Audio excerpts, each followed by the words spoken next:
जब आप किसी को कोई अच्छा काम करते हुए देखते हैं, तो उस काम को करने की प्रेरणा आप में खुद ब खुद आ जाती है।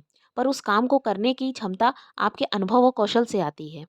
यदि आप मेहनत करने के लिए तैयार हैं, तो ये 100% सच है कि आप सफल होने के लिए भी तैयार हैं। क्योंकि सफलता उसी पर मेहरबान होती है, जो दिल से मेहनत करता है। तो इसी थॉट के साथ आज के दिन की शुरुआत करते हैं। तो फ्रेंड्स, मैं अनामिका स्वागत करती हूँ आप सभी का। तो अभी हस्बैंड ऑफिस जाएंगे, तो उनके लंच और ब्रेकफास्ट की तैयारी कर रही हूँ मैं। तो लंच में आज मैं बनाऊंगी पूड़ी। एक्चुअली कल की दाल रखी हुई थी, तो दाल अगले दिन खाई नहीं जाती है, तो मैं उसको वेस्ट भी नहीं करती हूँ। तो मैं उसको आटे में मिक्स करके उसकी पूड़ी पराठे कुछ भी बना देती हूँ। मैंने आटे में कसूरी मेथी, अजवाइन, नमक ये भी डाल दिया था, तो इससे थोड़ा कसूरी मेथी से टेस्ट भी बहुत अच्छा आता है। और थोड़ी-सी मैंने सूजी मिलाई थी। मैंने एक रेसिपी में देखा था कि पूड़ियों को करारी बनाने के लिए अगर थोड़ी-सी सूजी आप आटे में मिला दें, तो पूड़ी बहुत अच्छी बनती है। तो मेरा आटा रेडी है और अब मैं कर रही हूँ ब्रेकफ़ास्ट की तैयारी। हस्बैंड ने बोला है कि वो लंच लेकर जाएँगे नहीं, तो वो ऑफ़िस से आकर लंच करेंगे। तो ब्रेकफ़ास्ट में मैं बना रही हूँ मैकरोनी, तो उसके लिए सारी वेजिटेबल्स कट कर लेंगे। सर्दियों में सब्जियों के काफ़ी ऑप्शन होते हैं बनाने के लिए, और गर्मियों में कुछ गिनी-चुनी सब्जियां ही आती हैं जो हर कोई पसंद भी नहीं करता है। बच्चे तो लौकी, तुरई वगैरह ये बिल्कुल खाते ही नहीं हैं। बच्चे तो क्या, बड़े भी नहीं खाते हैं। इसीलिए कहते हैं कि सर्दियों में खान-पान अच्छा होता है, जिस वजह से लोगों का वेट भी काफ़ी बढ़ जाता है। तो यहाँ मैक्रोनी भी बन के रेडी है। आज बहुत दिनों के बाद हम तीनों लोग एक साथ ब्रेकफास्ट कर रहे हैं। जब से इनकी ट्रेनिंग स्टार्ट हुई है, तब से हम लोगों का लंच ब्रेकफास्ट मतलब कुछ भी साथ में नहीं होता है। और वैसे भी कहते हैं कि दिन में एक टाइम का खाना फैमिली को साथ में खाना चाहिए, पर अब ऐसा टाइम मिल नहीं पाता है हम लोगों को।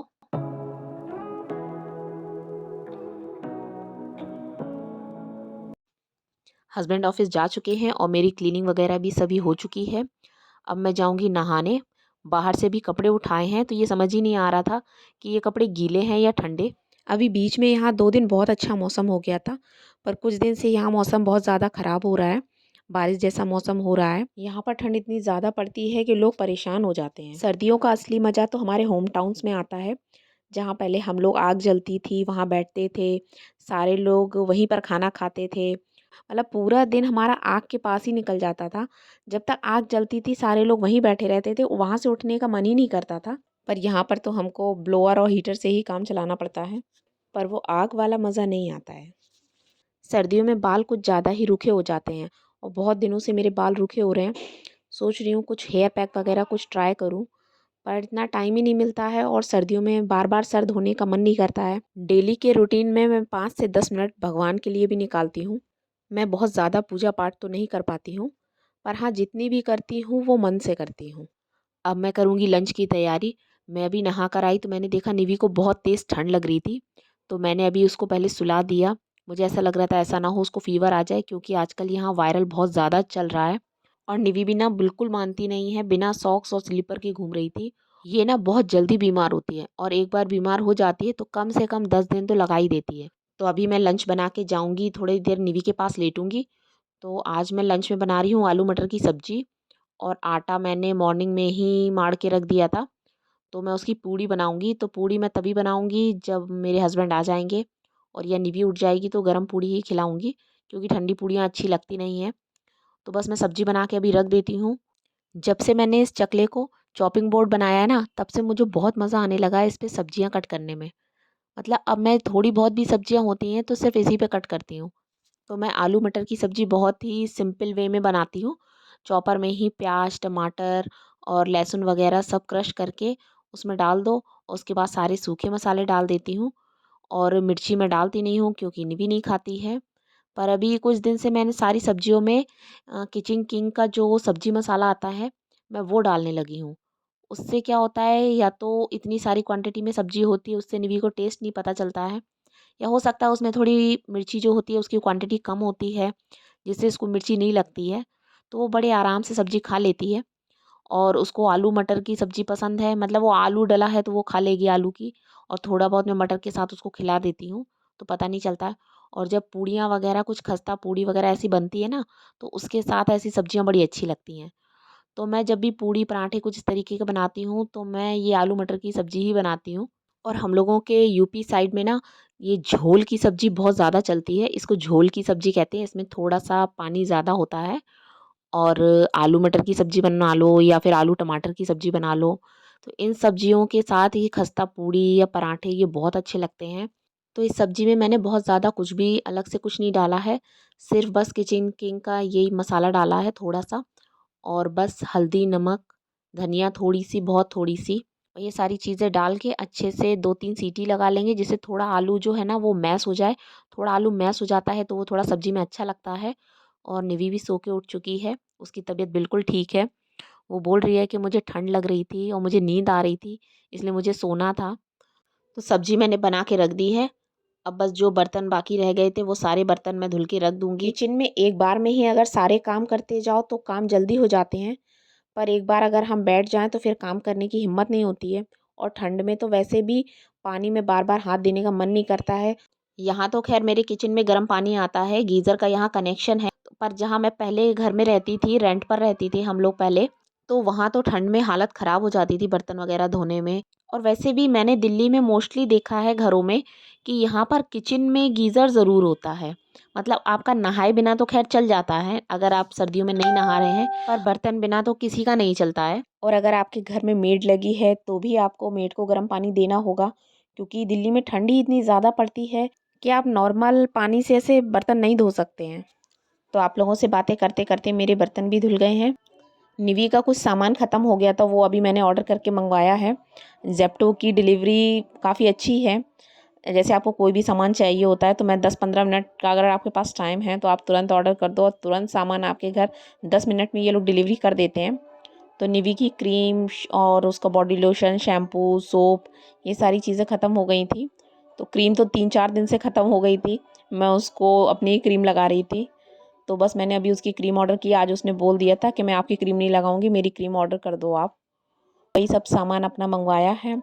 और कोई भी मैं निवी के कोई भी प्रोडक्ट्स मैं कुछ भी मंगवाती हूँ इस तरीके का, तो मैं उसमें एक्सपायरी डेट वगैरह सारी चीज़ें चेक कर लेती हूँ, क्योंकि कई बार होता है कि चीज़ें हमें पुरानी डेट की मिल जाती हैं।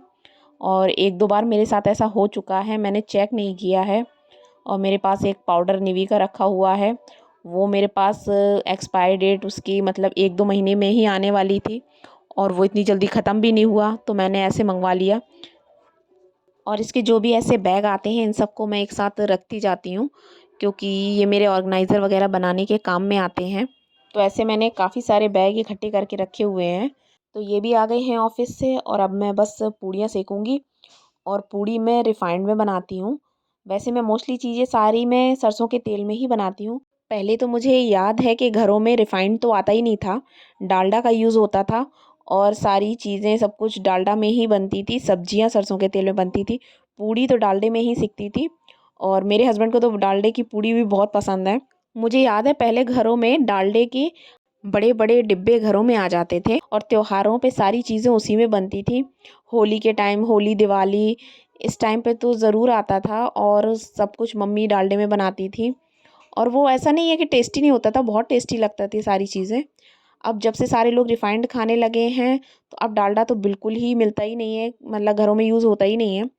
अब लोग कहते हैं कि डालडा अच्छा नहीं होता है, रिफाइंड अच्छा होता है। तो दिन पे दिन लोगों के टेस्ट बदलते जाते हैं, चीज़ें बदलती जाती हैं। पर पहले के लोग जो भी चीज़ें खाते थे वो सारी शुद्ध होती थी, जिनसे उन लोगों को कोई बीमारियां नहीं होती थी। आजकल के लोग पैसे भी ज़्यादा खर्च करते हैं और उन्हें चीज़ें भी शुद्ध नहीं मिलती हैं। तो बातें करते करते मेरी पूड़ियाँ भी सिक गई हैं। तो अभी हम दोनों लोग करते हैं अपना लंच।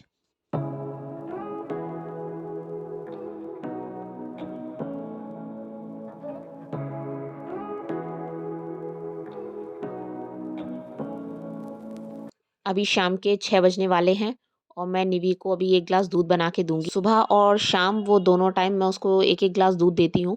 वैसे तो मोस्टली बच्चे पीते नहीं हैं, पर निवी की एक ये आदत अच्छी है कि उसे दूध पसंद है, और वो दोनों टाइम ही दूध पीती है। वो कई बार तो पहले तो ऐसा होता था तो वो दिन में कई बार दूध माँगती थी, पर ये है कि ज़्यादा दूध भी सही नहीं है पीना। और जब भी मैं निवी का दूध बनाती हूँ ना, तो मेरे साथ ये मोस्टली हो जाता है कि कभी दूध ज़्यादा गर्म हो जाता है, तो फिर उसे मुझे बाद में ठंडा करना पड़ता है। और हाँ, एक चीज़ मैं आप लोगों के साथ भी शेयर करना चाहूँगी। वैसे तो बहुत से लोग जानते हैं कि दूध को हमेशा खड़े होकर पीना चाहिए, और पानी हम जब भी पिएँ तो वो हमें बैठ के पीना चाहिए। जिससे हमारे घुटनों में प्रॉब्लम नहीं होती है, घुटनों में जो दर्द होता है तो वो नहीं होगा। तो निवी को भी हम लोगों ने ये बात बता रखी है, तो वो उसको याद रहता है, वो जब भी दूध पीती है हमेशा वो खड़े होके पीती है, पर पानी पीते टाइम वो कभी-कभी बैठना भूल जाती है। पर ये है कि बच्चे जितनी बात याद रख लें, उतना ही हमारे लिए बहुत है। फिर आज शाम को ये मूँगफली लेकर आए थे, तो हम सभी लोगों ने मूँगफली खाई और मुझे ना मूँगफली चटनी के साथ ज़्यादा अच्छी लगती है, नमक के साथ उतनी पसंद नहीं आती है। हम लोगों के साइड में यूपी में कैथे की चटनी मिलती थी मूँगफली के साथ, तो उसके साथ मूँगफली का टेस्ट एकदम डबल हो जाता है। आप लोगों ने अगर कभी नहीं खाई है, तो आप लोग भी कैथे की चटनी ट्राई करिए, बहुत ही अच्छी लगती है। ये कौन है? ये दोनों कौन है? हाँ, ये बेबी है। ये बेबी है। हाँ। और ये मदर है। ये मदर है। हाँ। ओके, और आप? मैं उसकी सिस्टर हूँ। ओके, आप उसकी बेबी की सिस्टर हो कि मदर की सिस्टर हो? मैं बेबी की सिस्टर हूँ और ये इसकी मम्मी है। ओके। तो अभी निवी के डिनर के लिए मैंने राइस बना दिया है और मॉर्निंग की सब्जी रखी हुई थी, तो वो उसी से खाएगी। और वैसे भी निवी को राइस पसंद है, वैसे तो वो प्लेन राइस ज़्यादा खाती है घी और नमक डाल के, पर मैंने सब्जी पहले ही मिला दी। अगर उसके सामने मैं प्लेन राइस ला के रख दूँ तो फिर वो सब्जी नहीं खाएगी। तो फ्रेंड्स, इसी के साथ आज के ब्लॉग का एंड करती हूँ। तब तक अपनी लाइफ में कुछ ना कुछ नया करते रहें, कुछ नया सीखें, कुछ नया सिखाएं, और इसी के साथ मिलती हूँ अपने नेक्स्ट ब्लॉग में। तब तक के लिए मेरे साथ जुड़े रहें और अपना साथ मेरे साथ यूं ही बनाए रखें। और अगर आपको मेरे व्लॉग्स पसंद आएँ तो उन्हें लाइक और चैनल को सब्सक्राइब करना बिल्कुल ना भूलें।